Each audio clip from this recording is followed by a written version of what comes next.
Public TV ನಿರಂತರವಾಗಿ ಈ ವಿಚಾರದಲ್ಲಿ ವರದಿಯನ್ನು ಪ್ರಸಾರ ಮಾಡ್ತಾ ಇದ್ದಿದ್ದು ಏನು 1ನೇ ತರಗತಿಗೆ ವಯೋಮಿತಿ ವಿಚಾರದಲ್ಲಿ ಸಮಸ್ಯೆ ಆಗ್ತಾ ಇದೆ ಪೋಷಕರಿಗೆ ಅಂತ ಹೇಳಿ ಅವ್ರ ಮನೆಗೂ ಕೂಡ ಪೋಷಕರು ಹೋಗ್ಬಿಟ್ಟಿದ್ರು. ಆವಾಗ ಒಂದು ಮಾತನ್ನ ಕೂಡ ಆಡಿದ್ರು, ಹೋಗ್ಲಿ ಬಿಡಿ ಈಗ ಯಾಕೆ ಆಡೋಣ ಮಾತನ್ನು, ದೊಡ್ಡವರು ದೊಡ್ಡ ಮಾತುಗಳನ್ನು ಆಡ್ತಾರೆ. 1ನೇ ತರಗತಿ ಮಕ್ಕಳ ವಯೋಮಿತಿ ಸಡಿಲ, ಟೆನ್ಷನ್ನಲ್ಲಿದ್ದ ಪೋಷಕರಿಗೆ ಗುಡ್ ನ್ಯೂಸ್. ಈಗ ಅದು ರಾಜ್ಯ ಸಿಲೆಬಸ್ನಲ್ಲಿದ್ದವ್ರಿಗೆ ಮಾತ್ರ 5 ವರ್ಷ 5 ತಿಂಗಳು ತುಂಬಿದ್ರೆ 1ನೇ ತರಗತಿಗೆ ಅಡ್ಮಿಷನ್ ಕೊಡ್ತಾರಂತೆ. ಪ್ರಸಕ್ತ ಶೈಕ್ಷಣಿಕ ವರ್ಷಕ್ಕೆ ಮಾತ್ರ ಇದು ಅನ್ವಯ.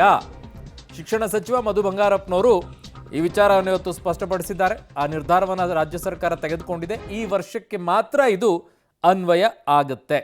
ಮುಂದಿನ ವರ್ಷಕ್ಕೂ ಹಿಂಗೆ ಕೊಡಿ ಅಂತಂದರೆ ಕೊಡಲ್ಲ. NEP ರೂಲ್ಸ್ ಪ್ರಕಾರ 6 ವರ್ಷ ಆಗಬೇಕು, 6 ವರ್ಷ ಆದವ್ರಿಗೆ ಮಾತ್ರ ಕೊಡ್ತಾರೆ.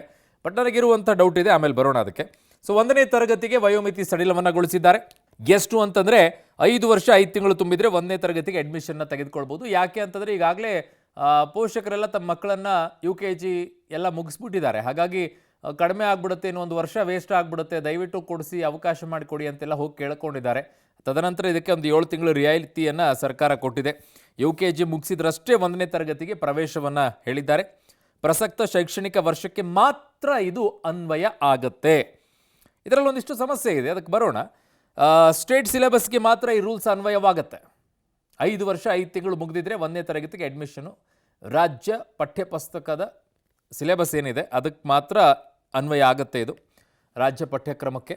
ಆದರೆ CBSE ಕೇಂದ್ರೀಯ ವಿದ್ಯಾಲಯ ಸಿಲೆಬಸ್ಗೆ ಇದು ಅನ್ವಯ ಆಗಲ್ಲ.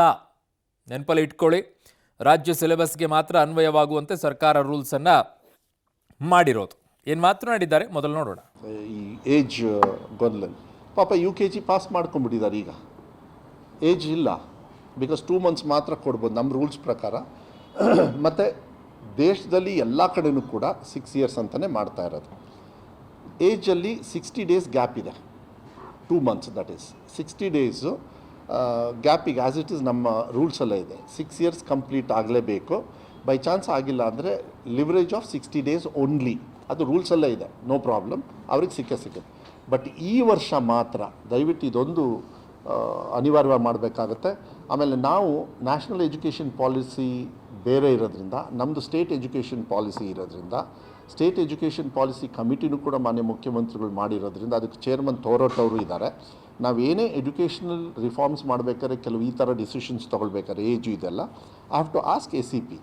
ಸೊ ನಾನು ACP ಅವರಿಗೆ ನಾನು ಕೇಳಿದಾಗ ಅವ್ರು ಏನಂದರು, first initially no it is 6 years ಅಂತಲೇ ಕೊಟ್ಟರು. But again we sent details, ಅವ್ರ ಹತ್ರ ಚರ್ಚೆ ಮಾಡಿ PRS ಅವರು ಒಂದು 4-5 ಮೀಟಿಂಗ್ ಮಾಡಿದರು, ಕಮಿಷನರ್ ಅವ್ರು ಮಾಡಿದರು, ನಮ್ಮ ಡಿಪಾರ್ಟ್ಮೆಂಟ್ ಅವರೆಲ್ಲ ಮಾತಾಡಿ ಮಕ್ಕಳು ಮುಂಚೆನೇ ಅಂಡರ್ ಏಜಲ್ಲಿ ಸೇರ್ಕೊಂಡ್ಬಿಟ್ಟಿದ್ದಾರೆ ಇವತ್ತಿನ ರೂಲ್ಸಿಗೆ. ಅವತ್ತಿಗೆ ಅಂಡರ್ ಏಜ್ ಅಂತೇಳಿ, ಬಿಕಾಸ್ ಅವತ್ತು ಹಂಗಿತ್ತು. ಈಗ 2017-18 ಮಾನ್ಯ ಮುಖ್ಯಮಂತ್ರಿಗಳು CM ಸಿದ್ದರಾಮಯ್ಯ ಅವರು ಇದ್ದಾಗಲೇ 5.5 ಮಾಡಿಬಿಟ್ಟಿದ್ರು. 5.5 ಅಲ್ಲೇ ಮಾಡಿ. ಬಟ್ ಅವತ್ತಿಗೆ ಇವತ್ತಿಗೆ ಎಷ್ಟು ವರ್ಷ ಆಯಿತು? 7 ವರ್ಷ ಆಯಿತು. 7 ವರ್ಷ ಆದಮೇಲೆ ನಾವು ಮಾತಾಡ್ತಾ ಇದ್ದೀವಿ. ಸೊ 7 ವರ್ಷದೊಳಗೆ ಎಷ್ಟೋ ಬದಲಾವಣೆ ಆಗಿರ್ತದೆ. ಅದಕ್ಕೆ ಇದನ್ನೆಲ್ಲ ನೋಡಿದಾಗ ಈ ವರ್ಷ ಮಾತ್ರ, ಈ ವರ್ಷ ನಾನು ಸ್ಟ್ರೈಟಾಗಿ ಹೇಳಿಬಿಡ್ತೀನಿ, ಇವತ್ತು ಗೌರ್ಮೆಂಟ್ ಆರ್ಡರ್, ಇವಾಗ as it is as we are speaking ಅದು ಗೌರ್ಮೆಂಟ್ ಆರ್ಡರ್ ಕಳಿಸ್ತಾರೆ.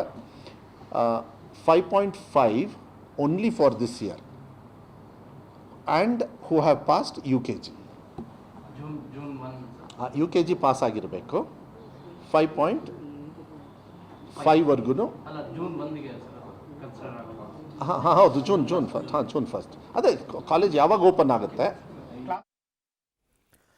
ನೋಡಿ. ಈ ವಿಚಾರದಲ್ಲಿ ನೀವು ಎಷ್ಟೇ ಏನೇ ಮಾಡ್ಕೊಳ್ಳಿ, ಸಮಸ್ಯೆ ಅಂತೂ ಕಟ್ಟಿಟ್ಟ ಬುತ್ತೀನಿ, ಯಾವ ಅನುಮಾನನೂ ಇಟ್ಕೊಳ್ಳೋಕೆ ಹೋಗ್ಬಿಡಿ. ಯಾಕೆ ಅಂತಂದರೆ ಕೇಂದ್ರ ಸರ್ಕಾರ ಈ ವಿಚಾರದಲ್ಲಿ ಯೋಚನೆ ಮಾಡಬೇಕು, ರಾಜ್ಯವು ಯೋಚನೆಯನ್ನು ಮಾಡಬೇಕು. ಜನವರಿ ಫೆಬ್ರವರಿಯಲ್ಲಿ ಹುಟ್ಟಿರುವಂಥ ಮಕ್ಕಳಿಗೆ ನಿಮ್ಗೆ 6 ವರ್ಷ ಪೂರ್ಣ ಆಗಬೇಕು ಅಂದರೆ 6 ವರ್ಷ 6 ತಿಂಗಳು ಆಗೋಗ್ಬಿಡುತ್ತೆ ಅದಕ್ಕೆ ಅಡ್ಮಿಷನ್ ಮಾಡಿಸ್ಬೇಕು ಅಂದರೆ. 1 ವರ್ಷ ವೇಸ್ಟೇ ಅದಕ್ಕೆ.